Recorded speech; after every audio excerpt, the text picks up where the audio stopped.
নমস্কার, আমি শৈবাল মণ্ডল। ইংলিশ শিখবে গ্রাম বাংলা চ্যানেলের আমাদের যে পরের ক্লাস, আমাদের টপিক চলছিল প্রোনাউন। আশা করি আপনাদের মনে আছে। প্রোনাউনের আমরা দুটো পার্ট শিখেছিলাম, তার পরের পার্টগুলো আমরা ক্রমশ দেখতে থাকবো আজকের ক্লাসে। দেখুন কিভাবে করছি। আমাদের আজকের টপিক হচ্ছে রিফ্লেক্সিভ অর সেলফ প্রোনাউন। যারা প্রোনাউনের প্রথম পার্টটা এখনো দেখা হয়নি যাদের, তারা অবশ্যই আগে প্রথম পার্টটা দেখে নেবেন, তাহলে আপনাদের বুঝতে কোথাও কোনো অসুবিধা হবে না, এটা আমার মনে হয়। ঠিক আছে, শুরু করি। দেখুন, রিফ্লেক্সিভকে আমরা সেলফ প্রোনাউনও বলি। কি বলি? Reflexive or self pronoun. এর আরও একটা নাম আছে, তার নাম হচ্ছে এমফ্যাটিক প্রোনাউন। কি প্রোনাউন বলুন? Emphatic, right? তার আরেকটা নাম কি? Emphatic pronoun. দেখবো আমরা ক্রমশ কি। দেখুন, ছোট্ট কথায় বলতে গেলে, খুব সহজভাবে বলতে গেলে, এই রিফ্লেক্সিভ প্রোনাউন হচ্ছে সেলফ প্রোনাউন। কি প্রোনাউন? সেলফ।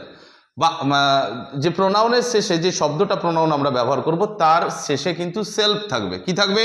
সেলফ।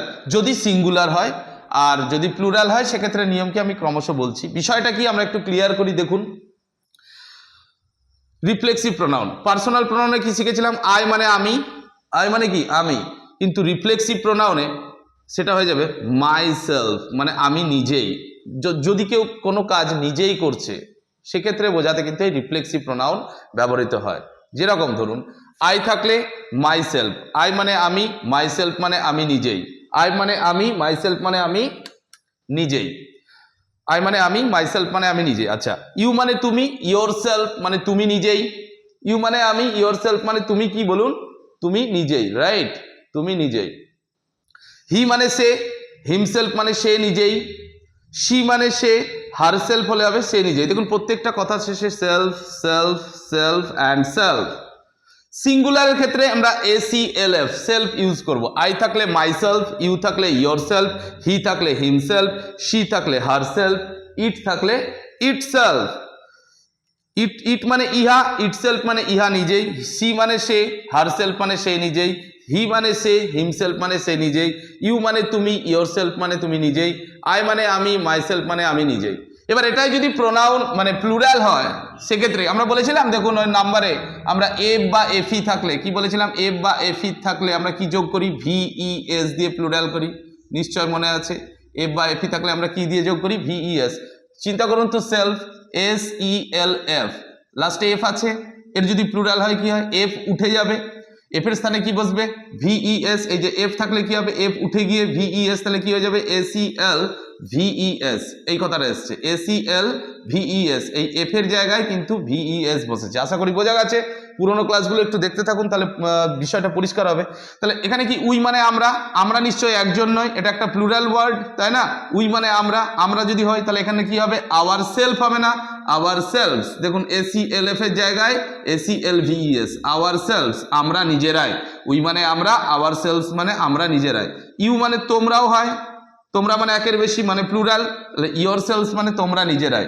দে মানে তারা, তারা মানে একের বেশি মানে প্লুরাল, তাহলে তারা যদি হয় তাহলে দেমসেলভস হবে, তারা নিজেরাই। প্রত্যেকটাই self, VES, VES and VES, যেহেতু এটা প্লুরাল। এবার এদের বাক্যে কি করে ব্যবহার করব, সেটা খুব ইম্পর্টেন্ট জিনিস। দেখুন, আমরা যদি বলি যে আমি নিজেই কাজটা করেছি, মানে আমি নিজে কাজটা করি, আমি নিজে কাজটা করি, ধরুন এরকম বললাম, রাইট? আমি নিজে কাজটা করি, তাহলে কি হবে? I do the work, I do the work, আমি কাজটা করি নিজেই। এবার আমি নিজে কাজটা করি বা নিজেই কাজটা করি, নিজে হতে পারে বা নিজেও হতে পারে, আমি নিজে কাজটা করি। সো এখানে হয়ে যাবে আই আছে, আই থাকলে কি হয় বলুন? আই থাকলে মাই সেলফ, আই থাকলে কি হয়? My self. তাহলে কি লিখবো? I do the work my self, right? I do the work my self, তাই না? তারপরে ধরুন আরো, ধরুন হি মানে হি কুকড, সে রান্না করে। হি কুকড, সে রান্না করেছিল। হি কুকড হিমসেলফ, সে নিজেই রান্না করেছিল। হি কুকড হিমসেলফ, সে নিজেই রান্না করেছিল। দেখুন, হি থাকলে কি হয়? হিমসেলফ। পেয়েছি আমরা, হি থাকলে হি, হিমসেলফ। সে রান্না করেছিল, he cooked, past indefinite, V2। Tense কি পরে শিখবো। কুকড, এটা V2 বসেছে, এটুকু বললাম। ভার্বের সেকেন্ড ফর্ম, হি কুকড, সে রান্না করেছিল। কিভাবে রান্না করেছিল? নিজেই রান্না করেছিল। He cooked himself. বা ধরুন আমরা আরো ব্যবহার করতে পারি, ধরুন she is talking, she is talking, সে কথা বলছে, সি ইজ টকিং, সে কথা বলছে, to herself, to herself, she is talking to herself, সে তার নিজের সাথে কথা বলছে, সে কথা বলছে কার সাথে, নিজের সাথে বা নিজে নিজেই, সে নিজে নিজেই কথা বলছে, নিজের মনে মনে কথা বলছে, সি ইজ টকিং টু। এখানে একটা মনে রাখতে হবে, এর আগে কিন্তু এই প্রোনাউন মানে এই যে রিফ্লেক্সিভ প্রোনাউনের আগে কিন্তু আমরা প্রিপোজিশনও ব্যবহার করি কখনো কখনো, কি ব্যবহার করি, প্রিপোজিশন। বা ধরুন দে দে দে আর they are looking at themselves, sorry দেতে চলে গেলাম সিঙ্গুলার থেকে, ঠিক আছে দে আমরা নিতেই পারি, দে থাকলে কি হবে, they are looking at themselves হবে, THEMSELVES, they are looking at themselves, তারা নিজেদের দিকে তাকাচ্ছে। দেখুন এখানে themselves এর আগে আবার একটা প্রিপোজিশন কি বসলো, অ্যাট কি বসলো, প্রিপো মানে প্রিপোজিশন। তাহলে প্রিপোজিশনের পরেও রিফ্লেক্সিভ প্রোনাউন বসে, ভার্বের পরেও বসে, দেখুন ভার্বের পরে বসছে, দেখুন কুকড ভার্বের পরে বসে, আবার অবজেক্টের পরেও বসে। এই যে আই ডু দ্য ওয়ার্ক, আমি কি করি, আমরা বলেছিলাম অবজেক্ট, সাবজেক্ট অবজেক্টের ক্লাসটা দেখে নেবেন, দরকার হলে আমি ডেসক্রিপশনে দিয়ে দেবো সাবজেক্ট অবজেক্টের কনসেপ্ট আর একবার। তাহলে হি কুকড হিমসেলফ, ভার্বের পরে বসেছে, এখানটায় ঠিক ভার্বের পরে বসেছে, এখানে দেখুন আই ডু দ্য ওয়ার্ক অবজেক্টের পরে বসেছে, রাইট। সো এরকম ভাবে আমরা প্রিপোজিশনের পরে, ভার্বের পরে বা অন্য কোনো অবজেক্টের পরে আমরা কিন্তু সেলফ প্রোনাউন ব্যবহার করতে পারি। এবার ধরুন একে তো বললাম সেলফ প্রোনাউন, এর আর কি ব্যবহার আছে, এর আরো অনেক ব্যবহার আছে। আমরা ঠিক সাবজেক্টের পরেও কিন্তু সেলফ প্রোনাউনকে ব্যবহার করতে পারি, সাবজেক্টের পরে। কখন এটা ব্যবহার করতে পারি, যখন বিষয়টা আমরা জোর দিয়ে বলবো যে আমি নিজেই অন্য কারোর সাহায্য ছাড়া কাজটা করেছি। এখানে কি বলছে, I do the work myself, আমি নিজে কাজটা করেছি।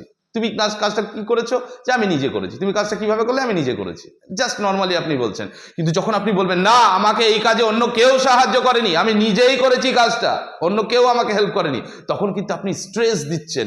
এমফ্যাটিক মানে জোর দেওয়া। এই প্রোনাউনের আর এক নাম হচ্ছে এমফ্যাটিক প্রোনাউন। দেখুন নিচে লিখছি আমি এমফ্যাটিক, আরো জোর দিচ্ছেন, রাইট। তাহলে তখন কিভাবে ব্যবহার করবেন, খুব simple.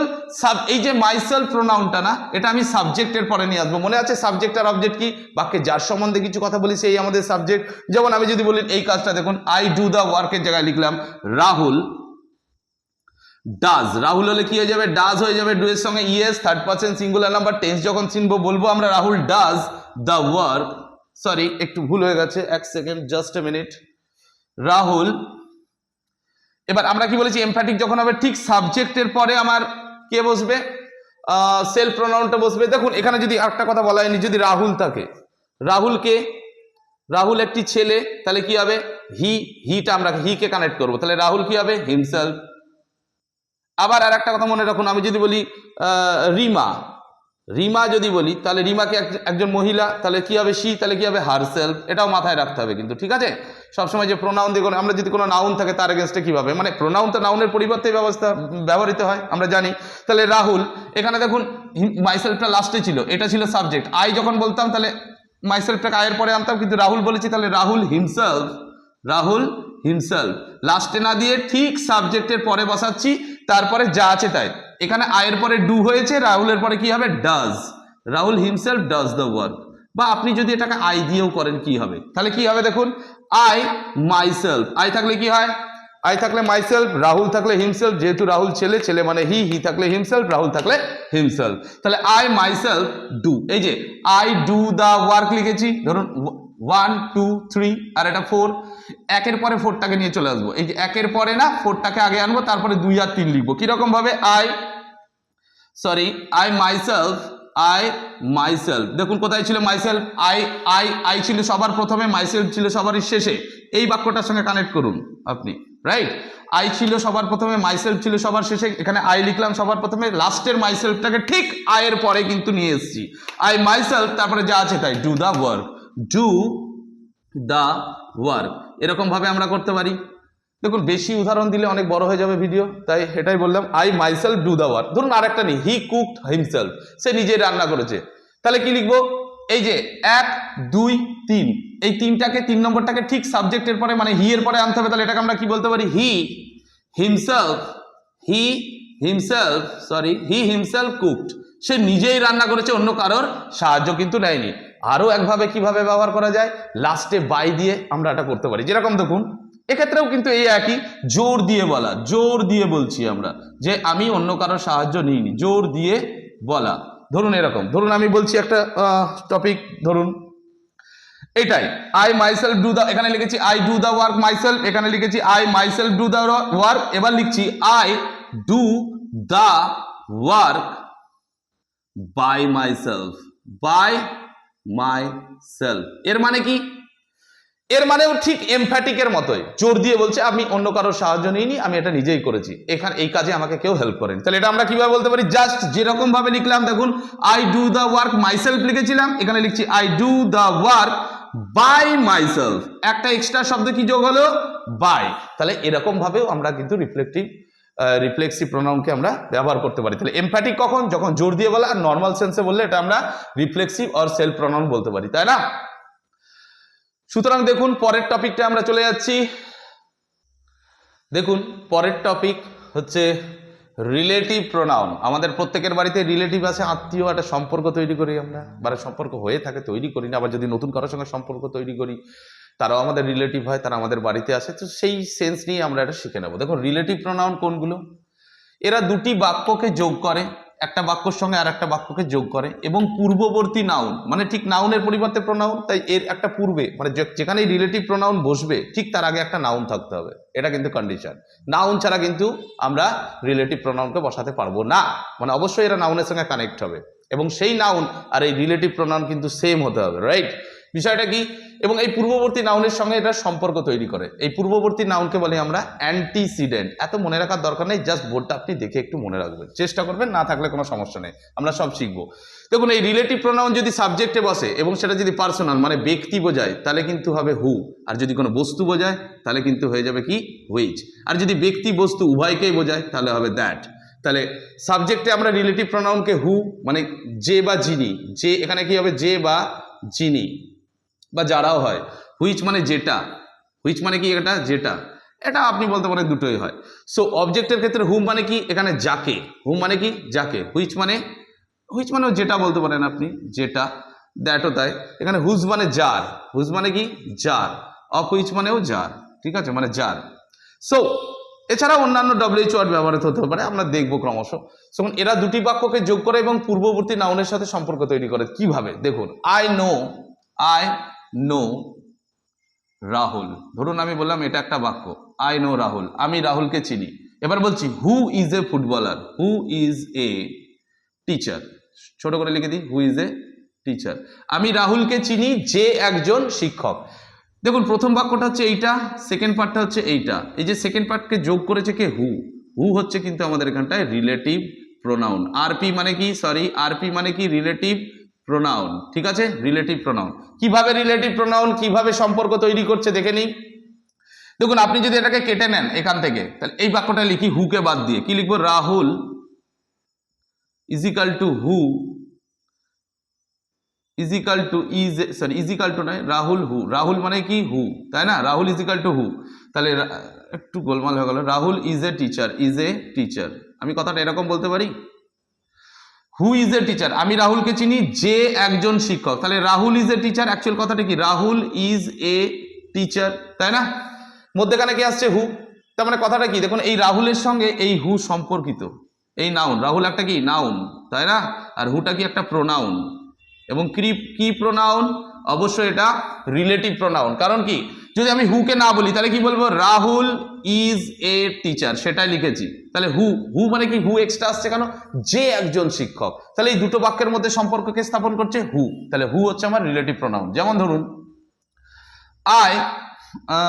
I shall buy the car, আমি গাড়িটা কিনবো। I shall buy the car which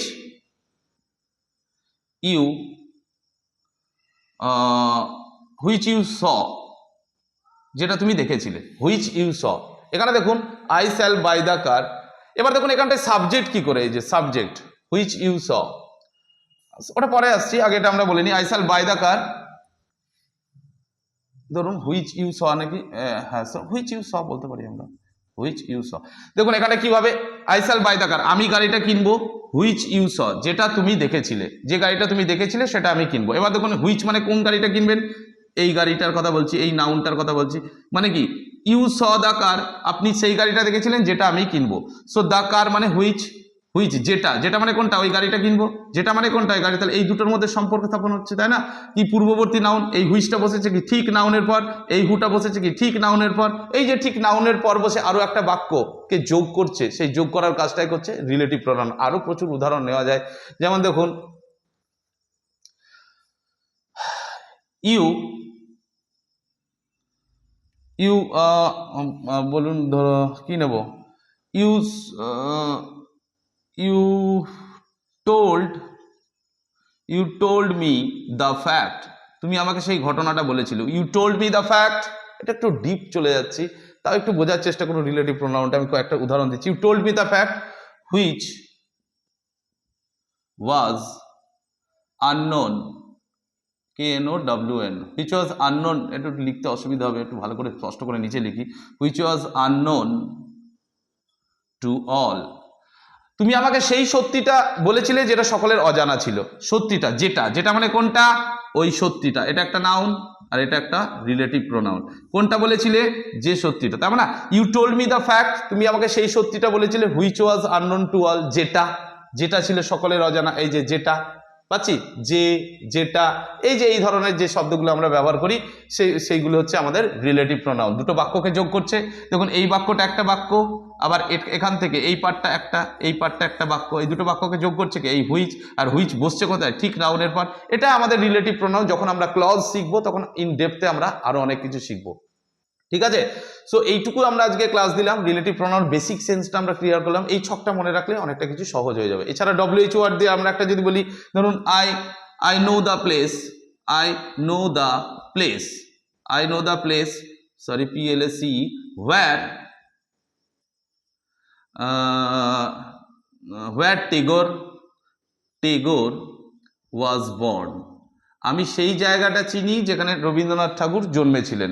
তাহলে দেখুন এখানে প্লেস বলেছে, যেখানে, এখানে তো আর এই লিস্টের মধ্যে নেই, কিন্তু এছাড়া এক্সট্রা WH ওয়ার্ড আছে। আমি সেই জায়গাটা চিনি যেখানে, যেখানে মানে সেই জায়গাটা, সেই জায়গাটা হচ্ছে নাউন, কোনো জায়গার নাম, আর তার পরিবর্তে বসেছে মানে এটা রিলেটিভ প্রোনাউন। তাহলে এই নাউনের পরে বসছে এবং আরো একটা বাক্যকে যোগ করছে, এই যে আর একটা বাক্য, এদিকে একটা বাক্যকে যোগ করছে, এই যে এখানে সেতুর কাজ করছে, এই বাক্যর সঙ্গে এই বাক্য ব্রিজের কাজ করছে, এটা একটা ব্রিজ। দেখুন হোয়ার একটা ব্রিজ, ঠিক নাউনের পরে বসেছে, হুইচ একটা ব্রিজ, এই দুটো বাক্যকে যোগ করেছে। আবার দেখুন কার, হুইচ, এই দুটো বাক্যকে, হুইচ হচ্ছে একটা ব্রিজ, আবার হু একটা ব্রিজ। এইভাবে আমরা ধীরে ধীরে দেখুন আরো শিখতে থাকবো। যখন ক্লাস শিখবো ইন ডেপথে আমি আলোচনা করবো। প্রোনাউনের বেসিক পার্ট চলছে, ভিডিও অনেক বড় হয়ে গেছে, আজকে এখানে স্টপ করছি। লাস্ট পার্টটা, ফাইনাল পার্টটা আসছে, আপনারা দয়া করে সমর্থন করবেন, সাবস্ক্রাইব করুন, ভুল ত্রুটি ক্ষমা করবেন। আর বলবো আপনি নোটিফিকেশান অন করে রাখুন, যাতে আমার ভিডিও আপলোড হওয়ার সাথে সাথে আপনি পেয়ে যান। শিখতে থাকুন, পড়তে থাকুন, লোককেও শেখাতে থাকুন। ধন্যবাদ।